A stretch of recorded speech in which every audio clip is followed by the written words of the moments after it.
I woke up this morning, turned on ESPN, and Savannah Bananas baseball game was on. Now, mind you, I've heard of Savannah Bananas before. They've actually came to Fresno and did something at the play of the game at our minor league park where the Fresno Grizzlies played, and it was pretty a good turnout. What I've seen on news. We were supposed to go on a Saturday, but it got rained out. So, but then I started thinking, just like I do every time I watch something, went to YouTube and started trying to figure out the history of this thing and this guy in this yellow suit who apparently started this thing, and I found this little doc from Tyler Webb, I believe his name is. Shout out to you. And yeah, let's peep it and see how this guy got this crazy idea to start this baseball thing. So let's go.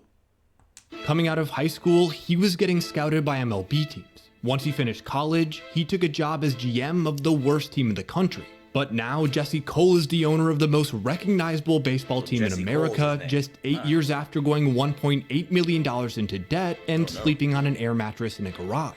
So how did he get here? And what is Jesse's secret to turning around not one, but two baseball teams from nearly becoming bankrupt to multi-million-dollar businesses? Because there was a specific strategy he used to do something that everyone thought would be impossible, and he did it twice. Well, we're about to find out, because this is the story of the improbable rise of Jesse Cole, owner of the Savannah Bananas. Jesse was born in a small town of just 18,000 called Scituate, Massachusetts in 19... Man, something about that Northeast, man. They produce a lot of baseball players, you know what I mean? A lot of baseball players come from the Northeast, you know what I mean? So that's what's up. I'm not surprised.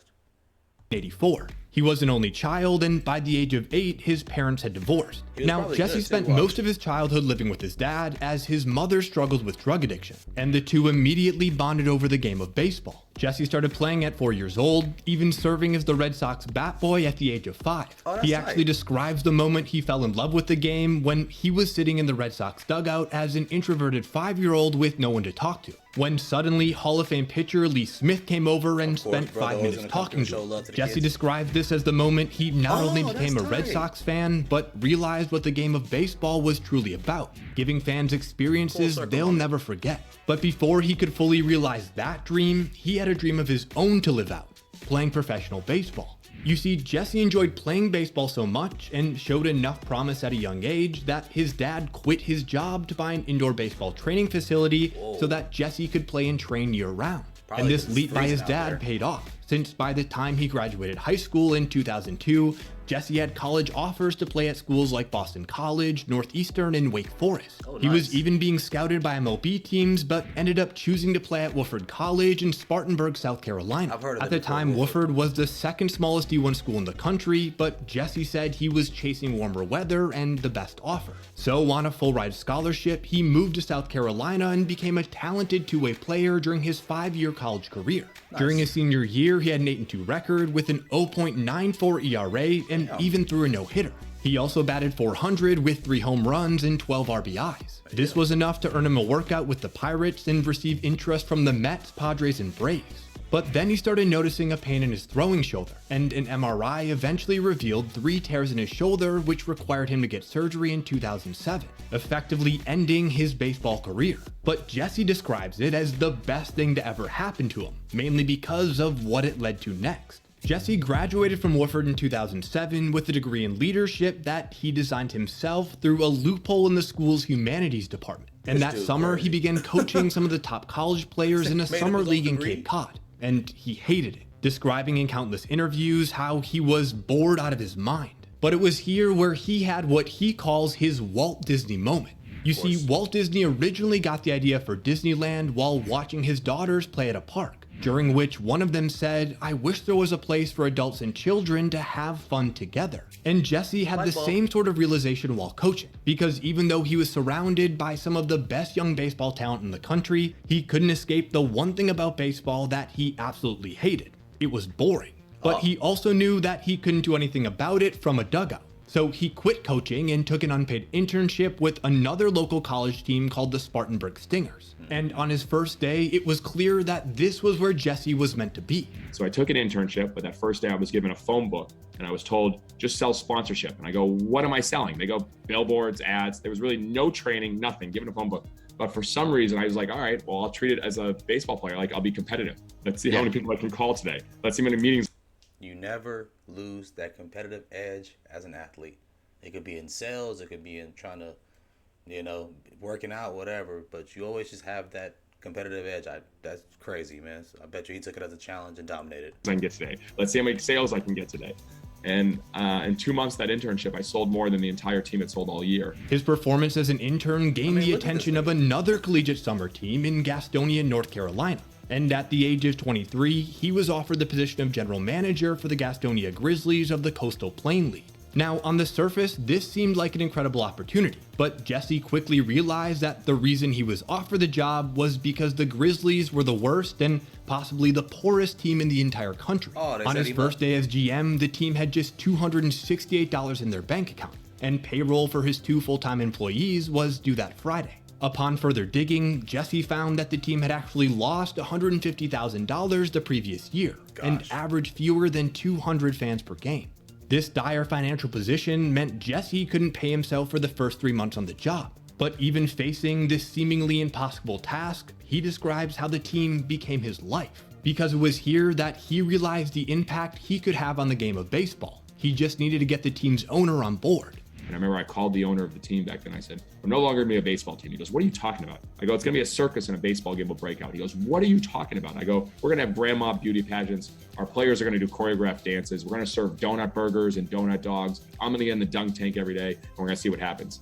And luckily, he didn't fire me. He gave me a shot. And this is where Jesse's entire life philosophy was born, which he began to describe with one simple question: what would fans want?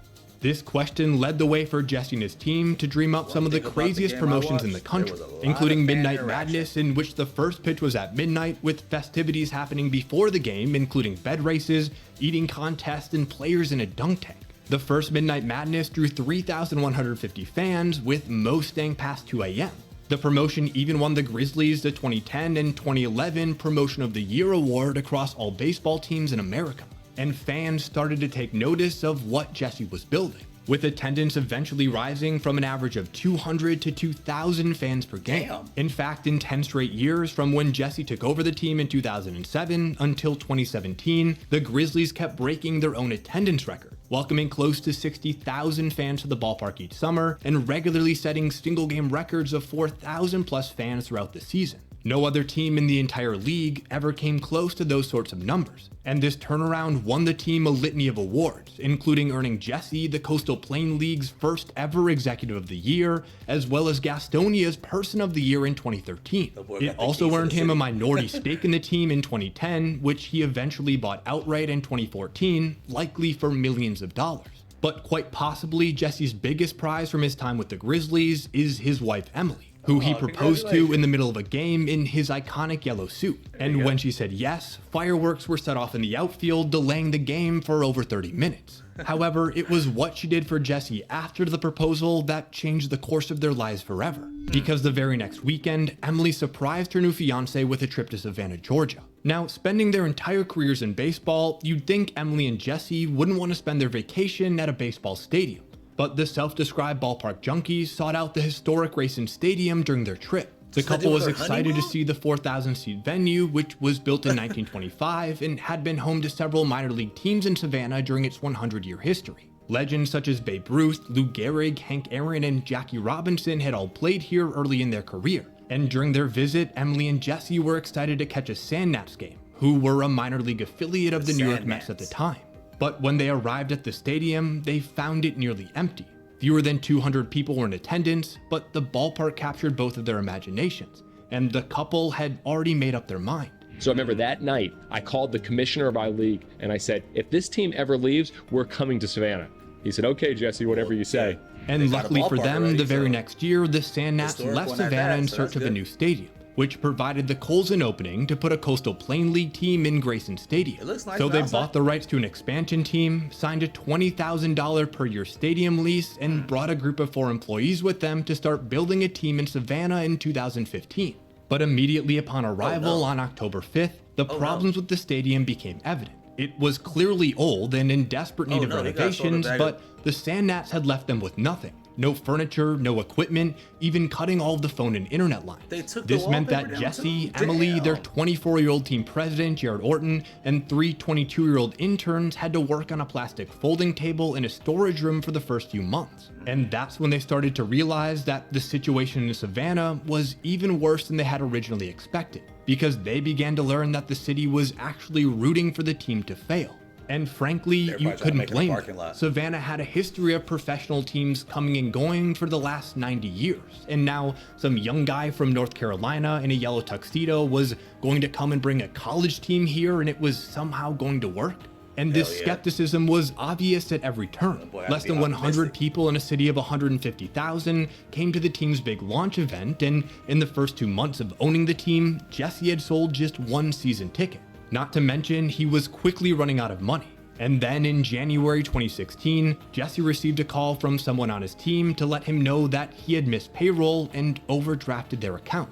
Just 3 months into owning a baseball team in Savannah, and the Coles were completely broke, hadn't sold any tickets, were starting a team in a city that didn't want them, and owed $20,000 a year on a stadium that was falling apart. So Jesse and Emily did what any person in this situation might do.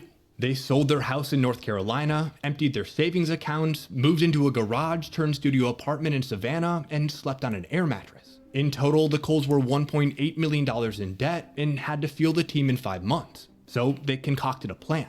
You see, Jesse Cole is famous for saying if you market like everyone else, then you're going to get the same results as everyone else. So when it came to making their first major decision, naming the team, they knew they couldn't waste the opportunity to do something different. But after the announcement of the name on February 25th, 2016, there was even more skepticism in the community that this team could succeed. However, while it didn't seem like it in Savannah, Jesse's plan had worked. We got attention. People were talking about us. And so those first few weeks afterwards, the publicity nationally was huge. Locally, they were ripping us apart, but everyone was talking about us. Across the country, ESPN, Sports Illustrated, and hundreds of other outlets were picking up the story. The team was selling thousands of dollars in merchandise, and the name was even the top trending result on Twitter that day. But locally, Savannah residents feared the name was a gimmick and would end up being an embarrassment to the city. However, for Jesse and his team, this was the turning point they needed. They quickly announced their mascot, Split, the Banana dance team, the breakdancing first base coach, and even the first ever baseball pep band. And later that spring, they drew a sellout crowd of 4,000 people to Grayson Stadium to watch the Bananas' first ever game, with 10,000 more people on the waitlist for tickets. There was just one problem. It started pouring at 7:30 when the game was supposed to start. And not only that, Jesse had also decided to make every ticket all you could eat and drink for just $15, which resulted in fans waiting up to 3 hours in line for food. But even after all the lines and an hour-long rain delay, once the game finally started, Jesse looked up and was surprised to see that no one had actually left. You see, Jesse believes that fans are your best marketing tool, but you have to give them something to talk about, so they want to tell someone, you won't believe what I saw at the ballpark last night. And that's just what the Bananas did at every game for the remainder of their 24 home games, selling out each one and breaking the attendance record for both Grayson Stadium and the Coastal Plain League. And to top it all off, the team won the league championship in their inaugural season. In fact, they went on to win back-to-back titles in 2021 and 2022. During that time, they averaged 4,256 fans per game across 24 home games, which equated to over 102,000 total fans coming to Grayson Stadium each summer. This was almost twice as many fans as the next closest team. But at the same time, a harsh reality for the Bananas was starting to set in. Their growth was limited. Team president Jared Orton even admitted as much in 2022, stating that the team was making $3 million per year in revenue, but there was no real path forward to making any more money, or more importantly, to reaching any more fans. This is what led Jesse to launching the Bananas' premier team in 2021. You see, COVID gave Jesse and his team the chance to finally experiment with ways to make the game of baseball less boring. Because sure, you can have entertaining things happen between pitches or before the game, but at the end of the day, baseball is baseball, and the rules haven't changed much in 200 years. But what if they did change? What rules would Jesse put in place to make the game less boring and, in his own words, more fan-first? Well, in 2020, the Bananas utilized a league hiatus to perfect a list of 9 rules to create a version of the game called Banana Ball. Those rules include a strict 2-hour time limit, no walks or bunting, and allowing fans to catch a foul ball for outs. Yeah. And in 2021, Jesse put together another team, separate from his Coastal Plain League team, but still under the same name, and brought them on a one-city world tour to Mobile, Alabama. This would be the first time fans would get to see banana ball being played outside of Savannah, and the team sold out 2 nights at Hank Aaron Stadium, welcoming over 7,000 fans in total. And it was here that the future of the Bananas would be solidified for good. Because after the success of the One City World Tour, Jesse expanded the tour to 6 cities across 4 states and 14 games in 2022. And they sold out each one, playing in stadiums more than twice the size of Grayson. This allowed them to welcome almost twice the number of fans across fewer games, all while earning an estimated $200,000 per game. And this was the model that Jared, Jesse, and the team needed to avoid their inevitable plateau. And they knew it. Nice. But they also knew that they couldn't keep running 2 teams at once, their collegiate summer team and their premier travel team. So in August 2022, they shut down their collegiate summer team in the Coastal Plain League after 6 seasons. They left the league having won 3 championships and breaking every attendance record ever set, all of which were also set by Jesse when he owned the Gastonia Grizzlies. Jesse then immediately announced an 87-game, 33-city, 21-state world tour in 2023, with Jared projecting a 500% revenue increase for the team. The Bananas sold 35% of their tickets in the first week after announcing the tour, eventually selling out at every stop and growing a wait list of 550,000 fans. In total, the Bananas played in front of 500,000 fans in minor league stadiums across the country, all while growing their online merchandise business to a 6-figure per year operation. They even continued playing games in Savannah, committing to 30 in 2023, which was more than they played at Grayson Stadium while in the Coastal Plain League. The team also inked a broadcast deal with ESPN and a uniform deal with EvoShield. And now in 2024, they've begun selling out MLB stadiums, including Fenway Park, the place where Jesse Cole first fell in love with the game. And if that doesn't make you feel good, then you might just hate the game of baseball. Thanks for watching. Make sure. Shout out my man Tyler, man. I appreciate that, bro. But yeah, no, it was very interesting. You know what I'm saying? Like I said, the fans catching the out for you to get out, and another one was there's walks on ball 4, or there you can still on ball 4, and every player has to touch the ball before you can try to get the guy out. It was dope. It was an interesting, fun game. Hey, one day I want to go to one, but man, all right, appreciate you, Tyler. New videos coming, I don't know, maybe every day, maybe every month, maybe